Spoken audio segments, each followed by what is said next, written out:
오늘은 이제 역대하 12장 9절로 16절까지 하나님 말씀을 하겠습니다. 9절에 보니까 예구방 시삭이 올라왔다 그랬거든요. 이제 4절에 시삭이 유다의 견고한 성을 빼앗고 예루살렘에 이르렀다. 이게 4절이 나왔잖아요. 그 4절의 내용을 좀 더 이제 깊게 그 원인을 말씀하고 있는 것이 지금 9절입니다. 예구방 시삭이 올라와서 예루살렘을 치고 여호와의 전 보물과 왕궁의 보물을 모두 빼앗고 솔로몬이 만든 그 방패도 빼앗은지라. 여러분들 이제 우리가 11개서부터 공부할 때 그 솔로몬이 어떻게 성전을 지은지 우리가 다 봤잖아요. 성전을 지을 때 그 솔로몬의 마음, 그리고 성전을 짓기 위해서 다윗이 그 금은 보화를 모으는 과정, 그 엄청난 과정이죠. 엄청난 과정. 그래서 지금도 지금도 이스라엘 국기를 다윗 국기 이렇게 다윗기 이렇게 얘기하잖아요. 삼각형 두 개 이렇게 겹쳐서 만들고. 그만큼 이스라엘 사람들에게는 이 다윗이라는 시대가 완벽한 로망이에요. 그들에게는 다윗 시대. 우리로 말하면 완전히 아름다운 유토피아 시대. 그게 이제 다윗의 시대인데, 이스라엘이라는 나라는 곧 다윗과 솔로몬 곧 반짝 그 두 번의 기간을 제외하고는 항상 열등한 민족이었죠. 열등한 나라였죠.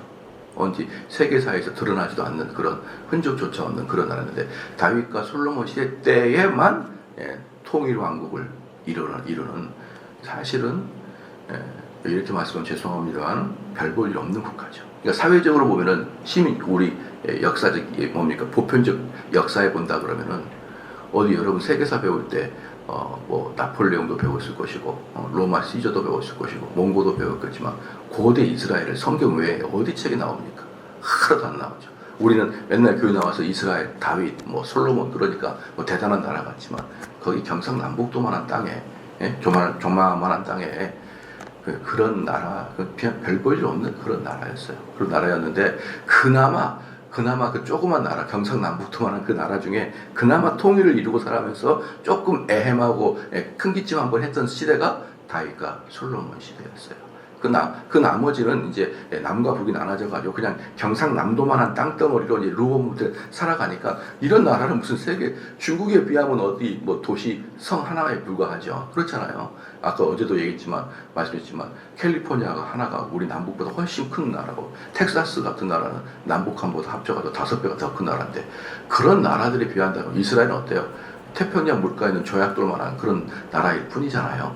그러니까 이제 사실 별것도 아닌데 그나마 이 솔로몬 기간 동안에 엄청나게 이제 돈을 벌었다고 했습니다. 근데 솔로몬 기간 때 돈을 벌었던 아주 주요한 이유는 뭐냐면은 남쪽에 있는 이집트와 북쪽에 있는 그 메소포타미아 지역을, 그러니까 큰 문명이잖아요. 고대 문명, 이집트 문명과 메소포타미아 문명을 선을 잇는 중간에 그 길이 팔레스타인이에요. 그 길을 통과해야 그 두 개의 그 왕국들이 무역을 하게 될 거 아닙니까? 그래서 그 자체 그 팔레스타인의 이스라엘이 속해 있는 지정학적인 이유만으로 돈이 그냥 쏟아져 들어온 거예요. 그러니까 이스라엘 사람들은 통일된 왕국만 가지고 있으면 그냥 돈이 저절로 들어오는 그런 구조였는데, 그러니까 그 나라를 지킬 만한 조그만 힘이 있었으면 그냥 돈이 들어오는 구조였었는데, 그나마도 남북이 나눠지고 난리 법석을 부리니까 이런 애가 한번 가져가고 저런 애가 가져가고 이러면서 그냥 사라져버리는 국가였죠. 그러나 그 나라가 정신만 바짝 차리고 작지만 함부로 할 수 없는 그런 국가였다 그러면요, 지정학적으로 그냥 돈이 들어오게 되어 있는 지역이 팔레스타인이에요.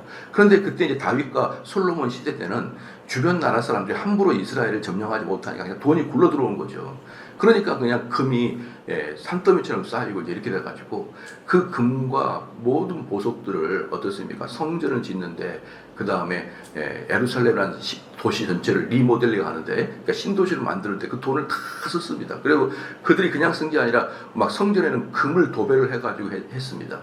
그 중에 이제 솔로몬 시대 때 이 솔로몬 시대의 가장 부귀영화의 상징이 뭐냐 그러면요, 상징이 두 가지인데, 한 가지는 성전 안에 약 1cm 두께로 벽에다가 금칠을 하는 거. 1cm 두께로 벽에다 금칠을 하는 그 온통 금으로 되어 있는 성전 내부하고, 두 번째 뭐냐면 방패예요. 방패. 금으로 된 방패가 20개가 있었습니다. 20개가. 근데 이 금을, 그러니까 나무로 방패를 만든 다음에 금을 쫙 펴가지고 이제 금을 입혀가지고 방패를 만드는데, 이 방패가 왕이 뭡니까, 전쟁할 때 쓰는 건 아니고요. 왕이 행차할 때 탁 쓰고 이제 경호원들이 방패를 다 가리면서 가면은 번쩍번쩍거리면서 왕의 행차가 엄청 나잖아요. 그게 이제 솔로몬 시대 최고의 부귀 영화를 상징하는 게 바로 이 두 가지였던 것이죠. 성전 내부의 금 도배. 우리 그래도 한번 도배를 해볼까요? 딱 도배를 하면은 사람들이 예배를 드리다가 저거를 목사님 안 계실 때 파가하면 얼마일까? 이런 생각을 가질 수 있도록 1cm 두께로 성전을 완전히 도배를 해놨어요. 성전이 얼마나 큽니까? 천장도 얼마나 높습니까? 그걸 다 했어요. 그리고 방패를 그렇게 많이 했는데, 9절 봐보십시오. 애굽왕 시삭이 올라와서 예루살렘을 치고 여호와의 좀 보물과 왕궁의 보물을 모두 빼앗았더라. 그러면서 뭐라고 합니까? 그러면서 솔로몬이 만든 금 방패도 빼앗은지라. 그러니까 지금 여기서 제가 지금 말씀드리고 싶은 뭐예요? 다윗과 솔로몬 시대의 최고의 부귀 영화의 상징이 모든 것을 뺏어가 버리는 거예요. 왕궁에 있는 금들을 전부 다 심지어 어디까지 뺏어갔냐 그러면요. 어느 것까지 갔냐면, 여러분 그 문과 벽을 연결하는 걸 뭐라고 하죠? 견자라 그러나요? 그것도 금으로 만들었거든요. 그것도 얼마나 돈이 많았으면 견자도 금으로 만들었어요. 그거까지 다 빼갔어요. 그것까지. 그러니까 오히려 이스라엘의 그 성전 자체가 금으로 도배가 되지 않았다면 그렇게 파괴가 안 됐을 거예요. 근데 전부 다 금으로 도배하니까 뭐 다 긁어내는 대로 돈이니까 다 빼가죠. 다. 그래서 이제 9절 말씀을 보면서 어떤 걸 느끼냐 그러면, 이스라엘의 부귀 영화는 끝났다라는 걸 볼 수 있어요. 이 두 가지, 성전 내부의 모든 보화, 그 다음에 이 금방패가 이스라엘의 가장 찬란한 문화를 상징하는 것인데, 그걸 싹 다 빼갔습니다. 그랬더니 10절에 르호보암 왕이 그 대신 노수로 방패를 만든 겁니다. 금을 빼앗기고 이제 전부 다 이 이후로요. 이런 이제 한번 생각해 보면요, 이스라엘 사람들은 돈을 그냥 거머 모았다니까요. 거머서. 여러분들 혹시 절대로 망하지 않는 강남에다가 큰 상가를 차린다 그러면 어때요? 온통 세계 여행 다녀도 돈이 거머 들어오잖아요. 여러분과 아무 상관없는 이야기긴 하지만, 강남에 큰 빌딩 하나 있다. 거기서 들어오는 돈이 얼마나 많겠습니까? 그러니까 거기는 그 입지 조건 자체가 돈이 들어오는 건데, 거기다가 다윗과 솔로몬이 이스라엘이 강성대국이었기 때문에, 그 당시만 해도 강성대국이기 때문에 주변에 암몬, 모압 지파 애들이 매년마다 곡물도 바치는 거예요. 각 나라의 강성대국에다가 곡물을 바치잖아요. 사방에서 바치는 것이죠. 두로와 시돈 땅에서도 바치고, 막 이렇게 바치니까 돈은, 세금은 들어오죠. 길거리를 통해서 그냥 돈이 오죠. 그러니까 이게 돈이 주체할 수가 없었어요. 그래서 그 돈들이 다 어디 있었냐 그러면요, 이스라엘의 그 성전 옆쪽에 큰 창고가 있었거든요. 그 창고에다가 금을 계속 싼 거예요. 금을 계속 써요. 요번에 이제 미국 가게 되면요,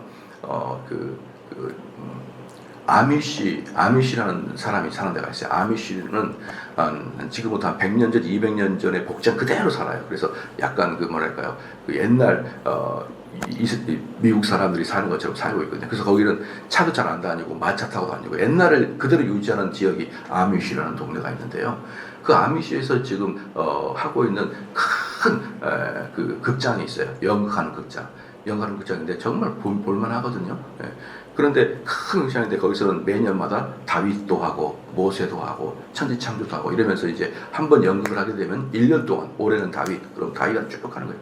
그거 보러 세상에서 막 한 번 영화를 보는데, 그 연극을 보는데 3,000명이 들어가는데 꽉 차요. 그래서 그거 구경했는데, 이번에 가니까 다윗을 하더라고요. 다윗을. 그래서 막 뭐 이렇게 연극을 하는데 너무너무 재밌거든요. 그리고 엄청나게 웅장합니다. 그런데 한 가지 재밌는 게 뭐냐면, 다윗이 나가서 전쟁을 해요. 전쟁을 하면 승리를 하고 들어오잖아요. 그럼 사람들이 막 박수를 치는데, 옆에 있는 창고에 금이 쭉 올라가요. 금이 쭉 이렇게 올라가면서, 한 번 나가서 전쟁에서 들어오면 또 금이 쭉 올라가고, 그래서 그 창고가 큰데 금이 쭉 이제 다 차는 그 모습. 참 아이디어가 좋다. 전쟁 나가서 V자하고 들어오면 금이 올라가고 모든 걸 갖다 창고에다가 쟁여놓는데, 그렇게 금을 쌓은 거예요. 여러분. 다윗이 전쟁 나가면은 모든 거 다 때려오는 거예요. 다 다 자기 걸로 갖고 오는 거예요. 그래서 그 당시에 전쟁의 승리는 뭡니까?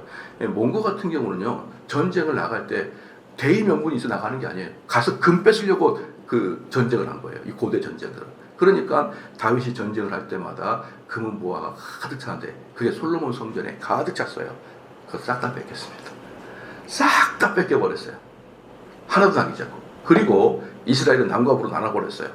이스라엘 남과 북으로 나눴죠. 옛날에 힘이 없죠. 이제는. 옛날에 힘이 없고 이제 창고로 다 비었죠. 이때부터 이스라엘은 끝난 거예요. 르호보암 때 이후부터는 이스라엘은 그야말로 동네 쪼매만한 그런 별 볼 일 없는 나라로 전락을 해버렸어요. 다시는 이스라엘은 세계사적으로 의미 있는 국가가 되지 못합니다. 그 상징이 뭐예요? 그 상징이 뭐냐 그러면은 금방패를 녹방패로 딱 바꾸는 거예요. 그리고 언뜻 보면은 비슷하죠. 언뜻 보면 주변에 있는 사람들은 저게 노신지 금인지 잘 몰라요. 그런데 솔로몬 때도 어떻습니까? 예, 왕궁에서 성전을 갈 때 그 경호원들이 쫙 금방패로 이렇게 두르면서 갔는데 이제 르호보암 때 어떻습니까? 녹방패로 두르면서 가는 거예요. 그러니까 겉으로 보기에는 비슷해 보이는데 속은 아무것도 없는 그런 시대가 돼버리고 만 것이에요. 그래서 10절 말씀에 르호보암 왕이 그 대신에 노수로 방패를 만들어 국문을 지키는 경호 책임자들의 손에 맡김에 11절에 왕이 여호와의 전에 들어갈 때마다 경호하는 자가 그 방패를 들고 갔다가 경호실로 도로 가져갔더라. 그렇게 이제 아주 뭐라 그럴까요? 아주 비참하게 돼버린 거예요. 비참하게. 노시 뭐 결코 싼 것은 아니지만 금에 비하면 비교할 수도 없는데 그저 외적으로 모습만 솔로몬의 영화를 누리는 속은 텅 비어있는 그런 식의 되어버리고 만 것이에요.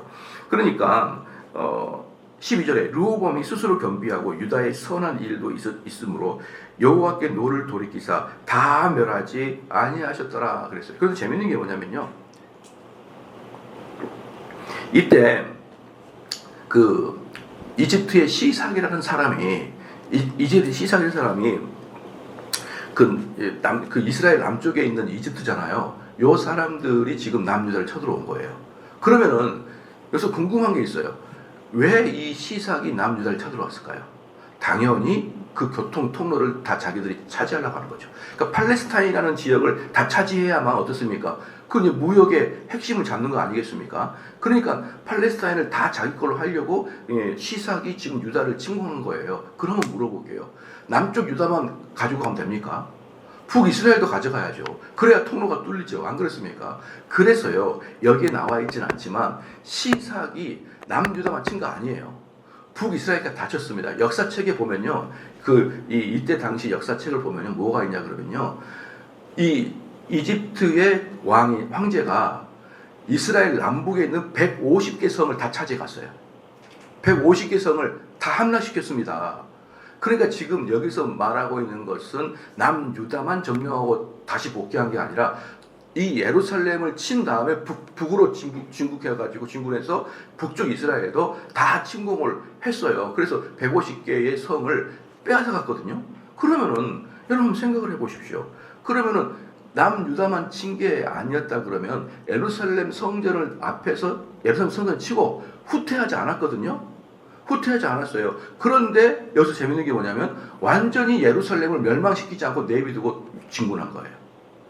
그러니까 북이스라엘로 진군하지 않았다 그러면은 예루살렘을 좀 치다가 돌아갔겠구나 이렇게 생각하면 되는데 북이스라엘까지 충분히 진군했음에도 불구하고 이 예루살렘 가장 골치 아픈 예루살렘 땅덩어리를 적당하게 치고 지나갔다는 거예요. 여러분 상식적으로 가능합니까 이게? 가능하지 않죠. 특별히 예루살렘 같은 경우는 이 시삭이라는 애굽의 황제가 완벽하게 자기 수중에 들어오게 해야 될 거 아니겠습니까? 그런데 재밌는 게 보면은 뭐냐 그러면 12절에 르호보암이 스스로 경비하고 유다의 선한 일도 있었으므로 여호와께서 노를 돌이키사 다 멸하지 아니했다 그랬어요.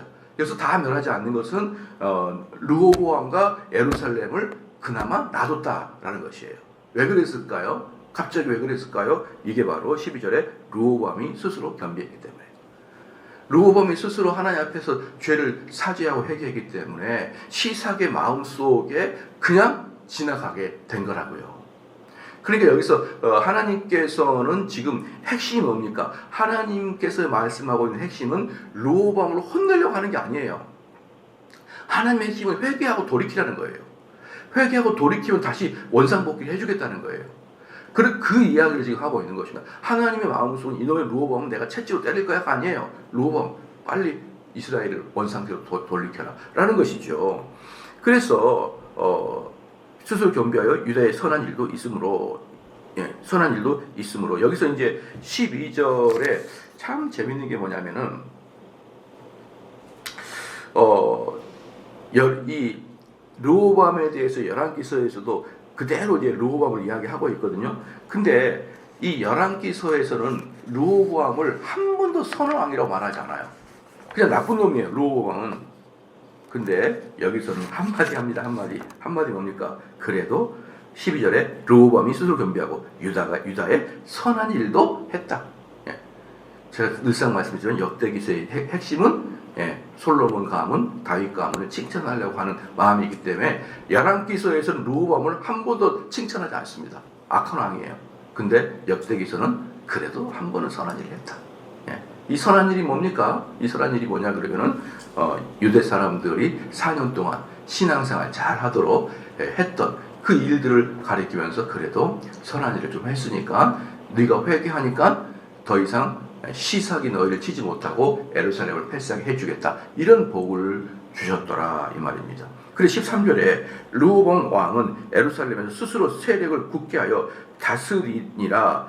르호보암이 왕위에 오를 때 나이가 41세라 예루살렘 곧 여호와께서 이스라엘 모든 지파 중에서 택하여 그 이름을 두신 성에서 17년 동안, 그러니까 41세에 사실은 41세에 왕이 됐기 때문에 중년의 왕이 됐기 때문에 너무 젊은 나이가 아니에요. 젊은 나이가 아님에도 불구하고 르호보암이 왕이 됐을 때 얼마나 어리석은 판단했습니까? 그때 북이스라엘 사람들이 열집하고 와가지고 당신의 아버지가 세금이 너무 세니까 세금 좀 감면해 주십시오. 그런데 아니 중년이 된 나이 41나 된 그 왕이 더 강하게 세금을 물을 거야? 이런 청소년 같은 발언을 하는 경우가 어디 있습니까? 그래가지고 르호보암이 세금 더 거둘 거야 라고 한 말 때문에 남과 북이 나눠져 버린 거잖아요. 근데 그때 나이가 41살이에요. 어리지도 않습니다. 애기도 아니에요. 근데 어리석은 판단해가지고 남과 북을 나눠버린 게 르호보암이에요. 그리고 그때부터 17년 동안 나라를 다스렸으니까 58에 죽은 거예요. 58세에 죽은 것입니다. 그래서 그의 이름을 두신 성에서 17년 동안 다스리니라. 르호보암의 어머니의 이름은 나아마요 암몬년이다. 르호보암의 어머니의 이름은 나아마인데요. 왜 나아마를 마지막에 이야기하면서 암몬 여자라고 이름을 지었을까요? 암몬 여자인 걸 밝혔을까요? 르호보암이 엄마에게 영향을 받아서 우상 숭배를 하게 된 것이다라는 걸 보여주고 있는 거예요. 르호보암이 엄마가 암몬 여인이거든요. 근데 그 여인 때문에 르호보암은 어릴 때부터 우상 숭배에 익숙하게 된 것이죠. 옛날에 아는 분, 우리 그 먼 친척인데 그렇게 왕래가 없다가 한번 같이 식사를 한 적이 있었는데요. 그 중국집 그 좀 뭐 코스 요리 나온 중국집인데 그 코스 요리 나온 중국집 방으로 들어가서 식사를 하잖아요. 방으로 들어가 식사하는데 그분 가족과 우리 가족이 식사를 하는데 그분 가족의 애들이만 유치원생들이 이렇게 됐을 때 옛날에. 그럼 이게 그 뭡니까? 그 중국집 가게 되면은 조그만 방에다가 이제 동그란 원탄에 식사를 하잖아요. 그 뒤쪽에 병풍이 이렇게 딱 쳐 있어요.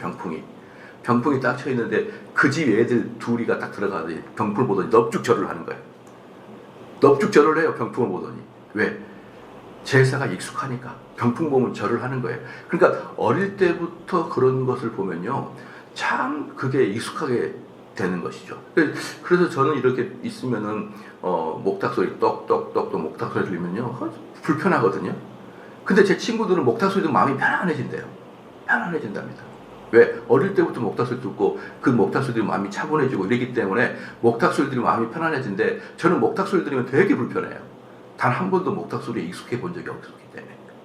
그러니까 이게 어릴 때의 엄마 아빠의 어떤 종교적인 영향은요 아이 마음속에 깊이 각인되는 거예요. 그래서요 우리가 교회를 다니는 것은 그 아이가 나중에 교회를 나올 확률이 대단히 높습니다. 그래서요 우리 교회에도 새로운 사람들이 오는데 저 교회 처음 다녀요. 거의 대부분 그러거든요. 그 물어보면은 주일학교 때 좀 다녔어. 이런 사람이 거의 대부분. 그러니까 이 사람은 다루기 위해서 이동한 게 아니에요. 삶이 어려워요. 한 40살, 50살 살다 보니까 어렵습니다. 내가 무슨 종교를 가지고 싶어요. 그런데 주일학교 다녔던 사람은 나중에 그렇게 될 때 교회로 올 확률이 대단히 많습니다. 그래서 어릴 때에 각인된 이 종교적인 어떤 형태들은요, 그 사람 평생을 지배할 수가 있거든요. 그렇기 때문에 여기서 암몬 여인 엄마 나아마를 딱 이야기한 거예요. 근데 문제는 뭐냐면 이 암몬 여인 나아마가 르호보암의 어머니도 되지만 누구의 아내예요? 솔로몬의 아내잖아요. 솔로몬의. 그래서 여기서 은근히 누구를 비난하는 거예요? 솔로몬을 비난하는 거죠. 솔로몬을. 르호보암이 무슨 죄가 있습니까? 태어나 보니까 엄마가 암몬 여인인데. 근데 그 암몬 여인을 이스라엘 왕국으로 끌고 들어온 사람이 솔로몬이잖아요. 그래서 여기서 사실 르호보암보다는 솔로몬을 더 비난하고 있다고 말할 수 있습니다. 14절에 르호보암이 악을 행하였으니 이는 그가 여호와를 구하는 마음을 굳게 하지 아니하였더라. 이 재밌는 게 뭐냐면 12절에 르호보암이 스스로 겸비했어요. 그러니까 예루살렘 성을 치다가 멈췄습니다. 그런데 잠시 예루살렘 성이 다시 회복이 된가 싶었더니 르호보암은 또다시 하나님을 섬기는데 마음을 세우지 않았다. 참 인생이 그러는 것 같아요. 그죠? 좀 어려우면 하나님 붙들고 기도하다가 조금 풀려주면 이제 서서히 느슨해지는 이런 상태는 모든 사람들에게 공통적인 것 같습니다. 15절에 르호보암이 처음부터 끝까지 행적은 선지자 스마야와 선견자 이도의 족보책에 기록되지 아니하였느냐. 르호보암과 여로보암 사이에 항산전이 보십시오. 르호보암과 여로보암이 누구예요? 남과 북입니다. 여러분 생각을 해보십시오. 남과 북이 항상 전쟁을 합니다. 남과 북이 항상 전쟁을 해요. 그러면 남과 북이 항상 전쟁을 하니까 이 르호보암과 여로보암 당시에 이 나라가 두 개로 나눠졌잖아요. 그러므로 해서 팔레스타인의 패권을 놓쳐버리고 말았거든요. 그러면 이런 생각하면 안 됩니까? 둘이 협력해서 다시 하나의 나라로 만들자, 통일하자 이런 생각 안 드나요? 근데 사람은 그게 안 되는 거예요. 이론적으로는 그게 가능합니다. 근데 사람의 욕망과 욕심과 미움은요 절대로 화합이 안 되는.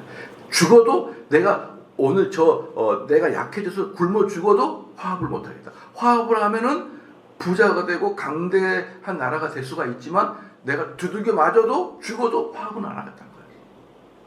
제가 지난번에 말씀을 드렸지만 여러분 마음속에 우리의 소원은 통일될 것 같죠? 안 되는 거예요. 안 되는 겁니다. 왜 통일이 안 되냐면 우리가 통일을 하게 되면은요, 일본 못지않은 강성대국이 될 수가 있겠죠. 일본 못지않는. 그런데 통일을 하려고 그러면 어떤 일이 발생하냐면은 이 남과 북을 우리가 김정은이한테 김일성 가족한테 입에다 털어 받치면 안 되죠. 그럼 통일 안 되죠. 그건 어떻게 될까요? 남과 북이 리퍼블릭 코리아, 즉 공화국이 돼야 돼. 공화국이라는 뜻이 뭡니까? 이 대한민국 전체가 리퍼블릭 코리아다라는 뜻이 뭐예요? 모든 사람은 자기의 주권을 가지고 이 나라의 주인은 국민이다. 이게 리퍼블릭이에요. 리퍼블릭. 근데 북한은 주인이 김정은이라고 해요. 김정은. 그러니까 쉽게 말하면은 그 북한 전체 땅은 누구 거라고 그랬어요?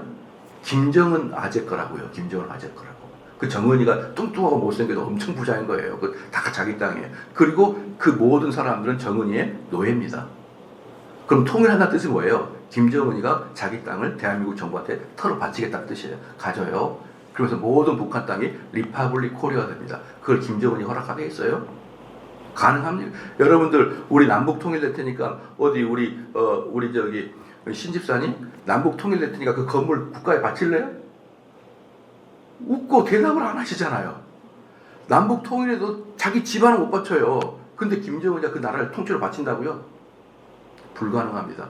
남북 통일되는 길은 두 가지밖에 없어요. 하나님이 김정은 마음을 바꿔버리든지 아니면 미사일로 박살을 해서 끝내버리든지 둘 중에 하나가 통일이지. 김정은이 회개해가지고 그 모든 국민들을 굶게 한 건 내가 잘못했으니 내가 이제는 이 모든 땅을 우리 북조선 인민들과 같이 나누겠습니다. 리퍼블릭 하겠습니다. 불가능합니다. 불가능해요.